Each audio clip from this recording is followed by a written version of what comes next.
What is going on, YouTube? It's your boy Liam Page back again, actually on my lunch break from my day job right now, going for a quick little walk, and I wanted to talk about this recent FTX scandal because I'm sure you've heard about it.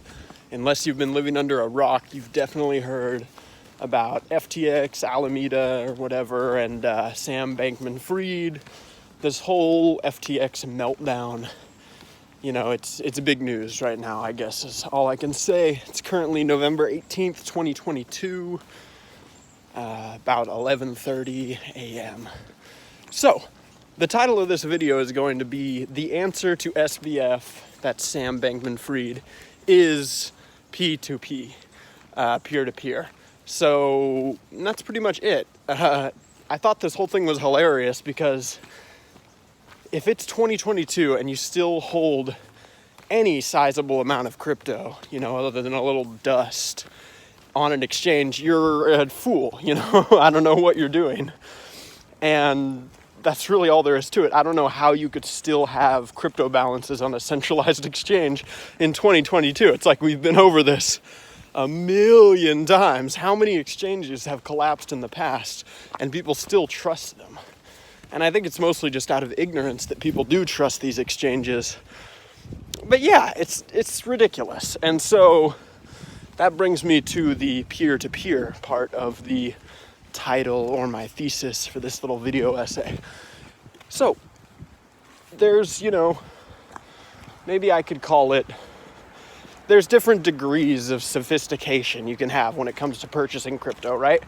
Degree 0 is like you sign up for a KYC, AML, centralized exchange. You provide your social security number, tons of other personally identifying info.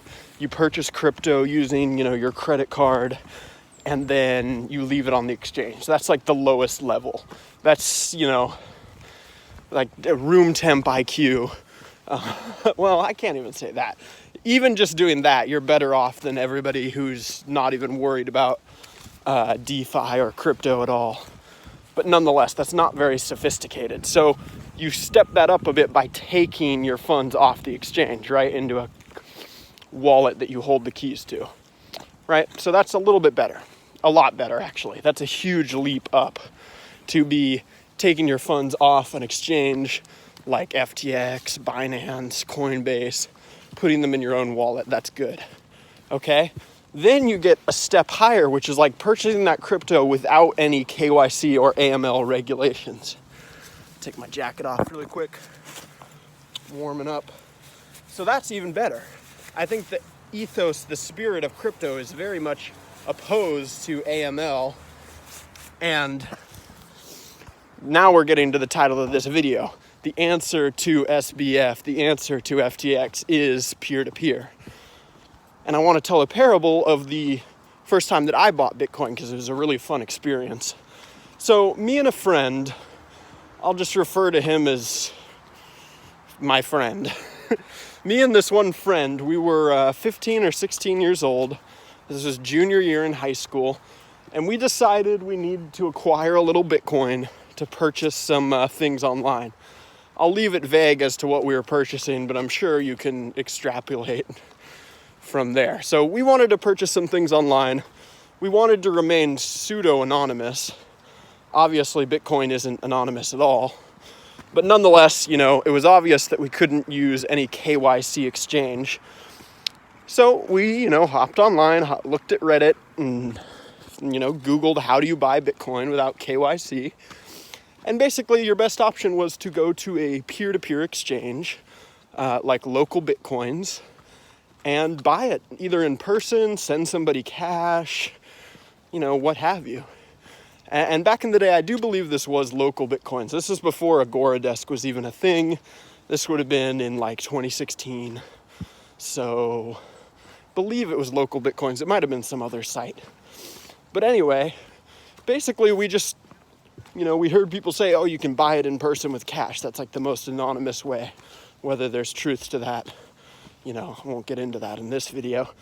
But we did. We were only 16, and we fucking messaged this guy. The closest person to me was in San Jose. It's about a 30-minute drive from where I live. And this crazy motherfucker, this cypherpunk, rode out to us on a motorcycle to sell me and my friend $300 worth of Bitcoin. I think he took like a $60 fee. So really fucking chill. I mean, a 20% fee, that may seem steep, but you got to keep in mind, this guy probably got off his day job, had to drive like 30 minutes to meet us just to make $60, 30 minutes each way. That was just an amazing experience. Here we are, we had to get my buddy's older sister to drive us because we didn't even have licenses. We go to this cafe in downtown Santa Cruz. We're waiting, we're messaging this guy. We're probably waiting 10 minutes. Motorcycle pulls into the parking lot. It's like a nice sport bike. This guy has long gray hair, like probably down to his chest. He's a tall dude. He's wearing like a black, like leather vest and leather boots. He comes in and he sends us. First, I think what he did, I forget which wallet we were using, but he basically didn't like the wallet we had. So he recommended that my friend download another one, which he did. He downloads the wallet that was approved by this Bitcoin enthusiast and sends the transaction. He was even nice enough to wait for a couple blocks to confirm so that we could be, sure that we got our funds. So he ended up being there for about 40 minutes. Another reason I say this guy was a real goat for doing this. I mean, he probably spent in total 2 or 3 hours to make $60. But, in the process of waiting 40 minutes in this cafe, he just dumped Bitcoin onto us. We're just trying to buy things online with Bitcoin. We don't really know too much about it. It's just, this is cyber money. We need to make a cyber purchase. He starts going off about central banks. The central banks have a monopoly on fiat currency and they're scared. I remember him saying they're terrified of this. And it was just such a cool experience. We were both glowing.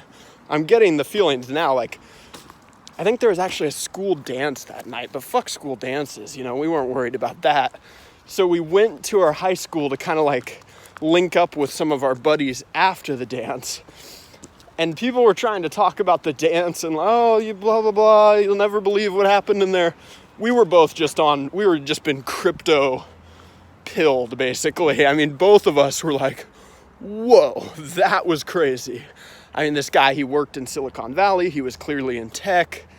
He just unloaded all this stuff about Bitcoin and how it's great and explained to us how blocks work and all this different stuff. And we were just mouths agape. It was amazing, all right? So that was my only experience buying crypto in person. And that, to me, is the true ethos of crypto right there. There's no need for a centralized exchange. There's no need for KYC, AML regulations. You don't need any of that crap. You just need a fucking crypto anarchist to meet you in a cafe, sell you $300 worth of Bitcoin, and fucking ride off on a motorcycle. You don't need... Fuck all this centralized exchange bull crap. Look up that guy SBF, I guess. Well, yeah. It doesn't matter if it's SBF, if it's CY, who the fuck it is. Why would you let some CEO, some tech bro somewhere, have custody over your crypto when you could exchange it in a peer-to-peer fashion? So I never bought crypto again in person like that. We did need to acquire some more Bitcoin twice after that, but both times we just exchanged Amazon gift card codes for crypto. So, yeah. Now, don't get me wrong. I would like to add I've used centralized exchanges before. I've bought a couple different coins. I bought some Monero on Kraken, but I withdrew it as quickly as I could into my own wallet, whose keys I control, whose seed phrase I have in a safe location, and that's the way to do it. And but I really even want to move away from that. My future purchases of crypto are going to be peer-to-peer exclusively, really, if I can help it. And I know it's a little bit more convenient, but really it's not. When you go through the process of taking a picture of your driver's license, submitting your social security number, getting something in the mail for verification, or what have you, having to send wire transfers to an exchange, or link it to your personal bank account. It's really not that hard to like write your it's not that hard to go on to local Monero, send somebody, $100 in cash and receive Monero. It's really not that difficult compared to, what you have to go through on a centralized KYC exchange. So there's so little upsides to using centralized exchange and so much to lose. And it's not in the original ethos of crypto. And at this point, I think I'm pretty much beating a dead horse. Anyway, that's my little story. The first time I bought crypto. Maybe that would be an alternative title to this video. But remember, the answer to SBF is peer-to-peer. Thanks.